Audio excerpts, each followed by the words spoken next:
প্রত্যেক ইমাম খতিবদের এই কাউন্সিলিং এর উপর ট্রেনিং নেওয়া দরকার। আমাদের পরিবারগুলো ভেঙে যাচ্ছে, পরিবারগুলো কি হচ্ছে, ভেঙে যাচ্ছে। আমি পশ্চিমা দেশে আমাদের অনেক স্কলারদের দেখেছি যারা ইমাম এবং খতিব, তাদের আলাদা করে উইকলি 7 ঘন্টা 8 ঘন্টা 10 ঘন্টা এরকম রাখতে হয় ফ্যামিলি কাউন্সিলিং এর জন্য। যাদের মধ্যে বিরোধ, হাজবেন্ড ওয়াইফের ঝামেলা চলতেছে, উনি কাউন্সিলিং করে। এটা খুব জরুরি। আল্লাহ রাসূল সাল্লাল্লাহু আলাইহি ওয়াসাল্লাম এটা করতেন, সাহাবাদের মধ্যে করতেন, ইভেন নিজের স্ত্রীদের মধ্যেও করতেন। সহিহ বুখারীতে এসেছে ওনার স্ত্রীদের মধ্যে 2টা গ্রুপ ছিল। পজিটিভলি নেন, 2টা গ্রুপ, আবার এটা ওই গ্রুপ মনে করেন না। অর্থাৎ মানবিক কারণে সামান্য যে জেলাসি থাকে এক স্ত্রীর সাথে আরেক স্ত্রীর, এটা তো খুব স্বাভাবিক। তো ওই ওনাদের মধ্যে একসাথে তো এট এ টাইমে খুব সম্ভবত 9 জন স্ত্রী বেঁচে ছিলেন।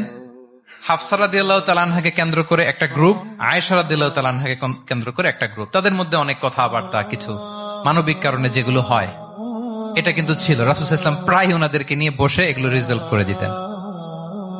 ওনার নিজের কন্যা ফাতেমা রাদিয়াল্লাহু তাআলা আনহার সাথে আলী রাদিয়াল্লাহু তাআলা আনহার যদি মনোমালিন্যের ঘটনা ঘটতো, এগুলো উনি রিজলভ করে দিতেন।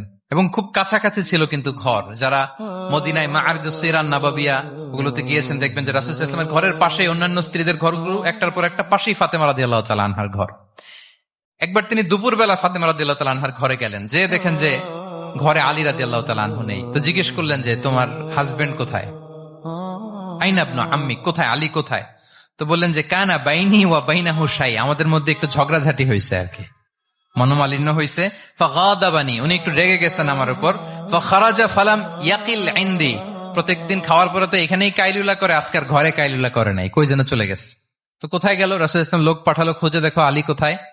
আলী রাদিয়াল্লাহু তাআলা আনহু উনি মনের কষ্ট নিয়ে মসজিদে নববীর মধ্যে শুয়ে আছেন। রাসূল সাল্লাল্লাহু আলাইহি ওয়াসাল্লাম খুঁজতে খুঁজতে মসজিদে নববীর ভেতরে গেলেন, দেখলেন যে উনি যে শুয়ে আছে, ওনার গায়ের জামাটা এক পাশে পড়ে আছে আর বালুর মধ্যে ওনার শরীর পড়ে আছে। তো উনি ডাকলেন কুম ইয়া আবা তুরাব, কুম ইয়া আবা তুরাব, মানে হে বালির বাবা আলী, বালির বাবা আলী ওঠো ওঠো।